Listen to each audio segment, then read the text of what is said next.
Welcome to Pleasure Doing Business with You, a podcast showcasing young Black entrepreneurs who have paved their own ways to success. I'm your host, Megan Sayles, business writer at Afro News and Report for America Corps member. Today we are talking to Foreign Service Officer Chelsea Wilson. During college, Wilson decided that she would have a job that would give her the opportunity to travel, and today she runs a YouTube channel and blog called Hey Ms.Traveler that empowers and encourages women of color to travel and exposes them to travel career opportunities. Yourself and what you do. Hi everyone, my name is Chelsea Wilson and I am from Baltimore, Maryland. I'm currently based in Brazil, Rio de Janeiro as of this moment. I am a diplomat. I am also an advocate for diversity and inclusion and a content creator whose goal is to inspire and encourage women of color and underrepresented groups to travel abroad, live fiercely, and to pursue travel opportunities in career, international affairs. Awesome. And I mean, it seems like you've got like a lot going on. You wear different hats. And before we kind of get into your work in inspiring and encouraging, especially Black women to get into traveling careers that include traveling and things like that, I just wanted to know kind of how long have you been a diplomat? And I don't really know anything about a diplomat as a career. So just a little bit about that and how long you've been working as a diplomat. Yeah, so I've been in the Foreign Service. This is my third year this month. Actually, like in a few days, it'll be 3 years that I've been a diplomat in the Foreign Service. And I never thought that this would be a reality. I never thought that I would be able to live overseas and represent my country. And I'm very, very happy to do so. Right now, I am just living the dream and I am able to just represent my country. Yeah. Where has have you been in Brazil the entire time as a diplomat, or have you been any other places? Yeah, so what's interesting is the first year and a half, I was actually based in DC for training. And so we had training, we do our training, our orientation called A100. Mm-hmm. And that A100 is basically just the orientation for Foreign Service officers. It teaches you everything you need to know about the Foreign Service, how to navigate the Foreign Service, so that we did that. And then you do different courses. And so you do some war. I took a Western Hemisphere course, so I learned more about Brazil and the Western Hemisphere. And then I also took Portuguese. And so I took Portuguese for about a year and a half. I took Portuguese longer than I thought because of COVID. Mm-hmm. And so I was in DC for a bit. And then after I spent time learning Portuguese at FSI. FSI is our Foreign Service Institute. It's where diplomats go to learn their trade craft, learn languages. Then I got stationed to Rio de Janeiro. Gotcha. How did you even discover, I guess, this as a career path? Because I feel like not a lot of people necessarily think they can be a diplomat or even know really about diplomats. How did you discover this career path? Yeah, so I first heard about the State Department when I was in college. And I remember it was one of my classmates. They were at a table and I joined them at the table in our food eatery place. And I was like, hey, Charlie, or I was like, hey, Charlie, what are you reading? And he was like, yeah, I'm reading about the Foreign Service. And I was like, the foreign what? He was like, the Foreign Service. And he was like, you don't know about it? And I was like, no, I don't. Mm-hmm. And he was like, oh, yeah, it's a cool career where you can travel the world, represent the United States. And he was like, oh, so-and-so's parents are also Foreign Service officers. You should talk to them. I never talked to them. And then a couple, maybe a semester later, I think someone from state came down to my school and they were at a career fair and they were just talking about the Education Bureau of Cultural Affairs. Mm-hmm. And I thought that was pretty cool. And I was like, one day I would love to work in that bureau. But again, I didn't the Foreign Service was not on my radar. Mm-hmm. The Foreign Service actually got on my radar when I had left China and I was working at a study abroad office. Okay. And I was wanting to go back to grad school. And I typed in careers where I could um, live abroad, get paid to live abroad, careers where I could represent the US. And I was typing in ways to pay for my graduate education. And Yeah. so a link came up and it was like the Wrangle program. And I clicked on it and I was like, oh yeah, this is cool. And then they talked about foreign service, like this was like a pathway into the foreign service. And so what the Wrangle program Hmm. is that, they recruit um, inspiring foreign service officers, people who show a lot of potential. Hmm. And you do internships at on Capitol Hill and overseas. And then overseas at an embassy or a consulate, and then you go into the foreign service as part of like your fellowship program. And so that, long story short, is how I heard about the foreign service.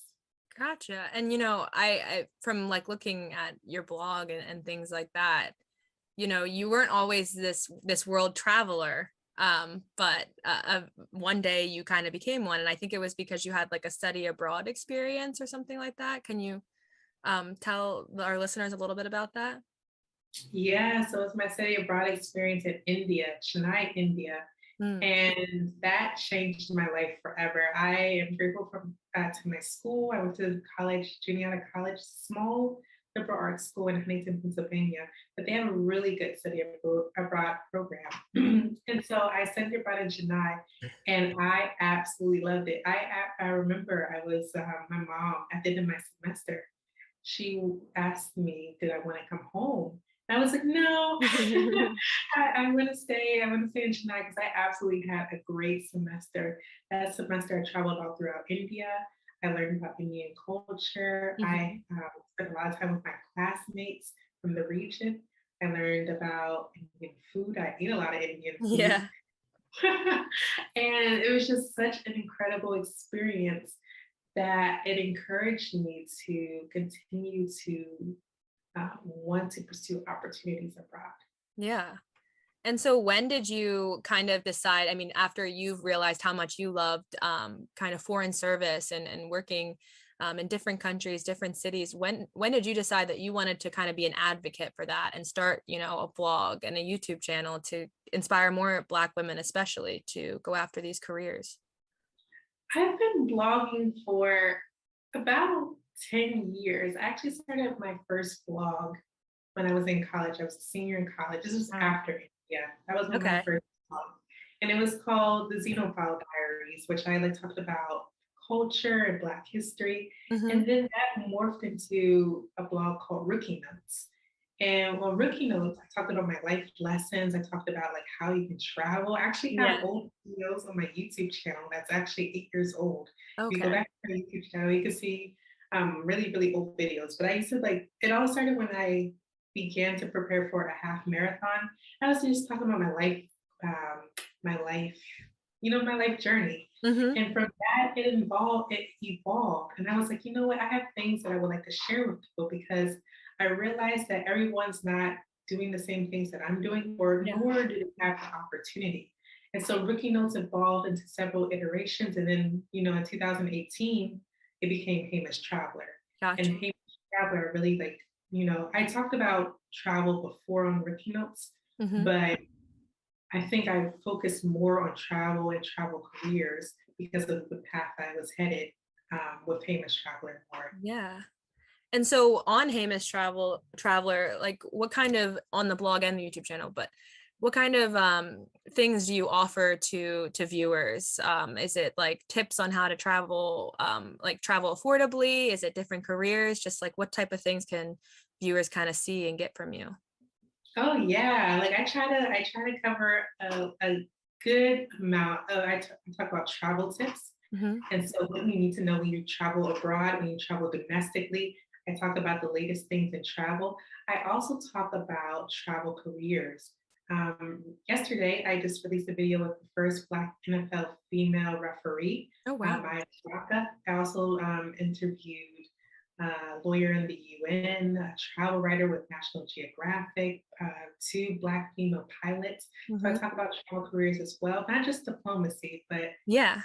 that too. I talk about my journey, what it's like to live in Brazil, what it's like to plan a wedding as an expat, Yeah.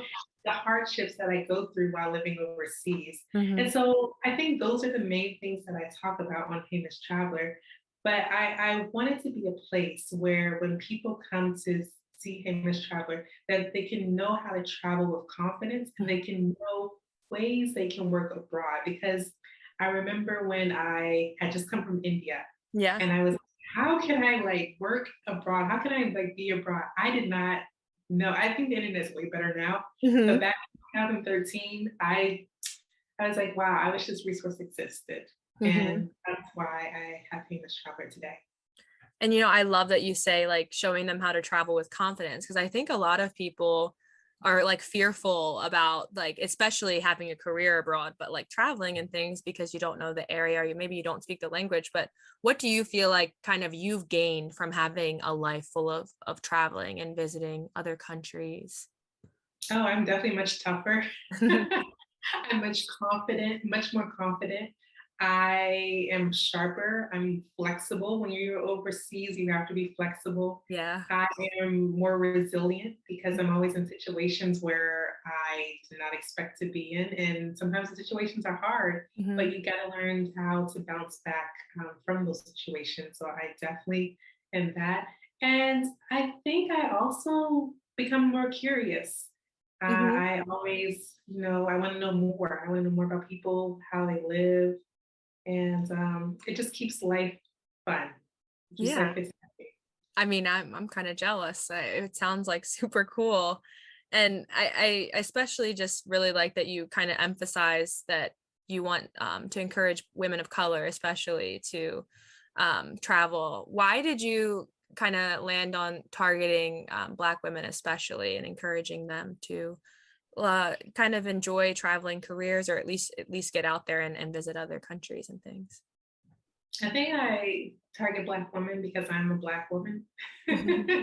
And so I'm like, okay, that's something I can relate to. But Hmm. I focus on Black women and other underrepresented groups, but mainly Black women Hmm. because the spaces that I'm in, I don't see a lot of us, Yeah. whether that's in the workplace or on the plane or Hmm. traveling. There's not too many of us.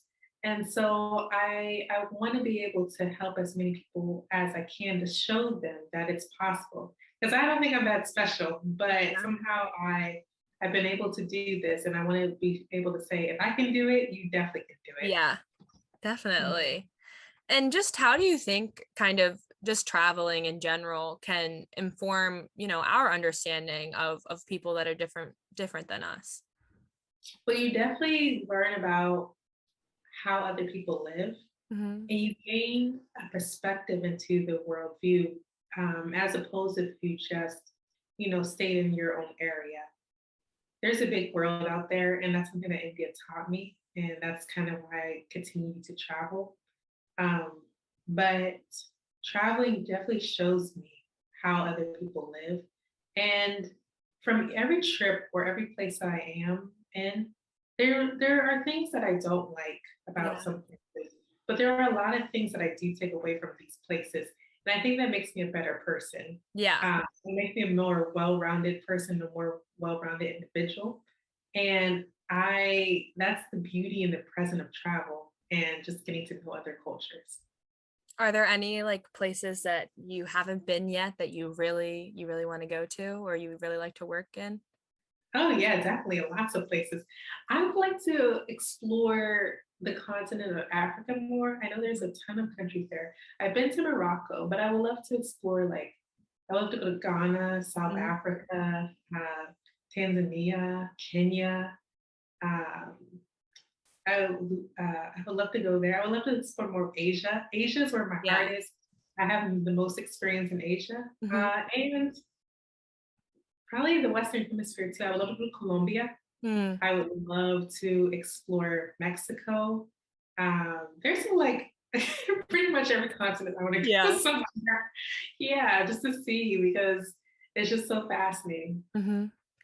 And what I just for people out there that are maybe a little concerned or they're on the fence about either just traveling to a different country or even trying to get a career in a different country, what piece of advice or encouragement would you give them if you could? I would just say start small. You don't have to be like, I'm gonna go to India. You don't have to Yeah. you can just like go to like the next town over, see how that goes, and Hmm. then just branch out from there. Yeah, it doesn't have to be anything big.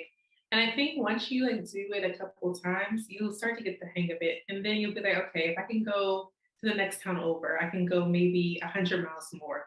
Okay, maybe I can go to the next state over. Maybe I can go to, Canada or, the UK, for example. And then you Hmm. just branch out.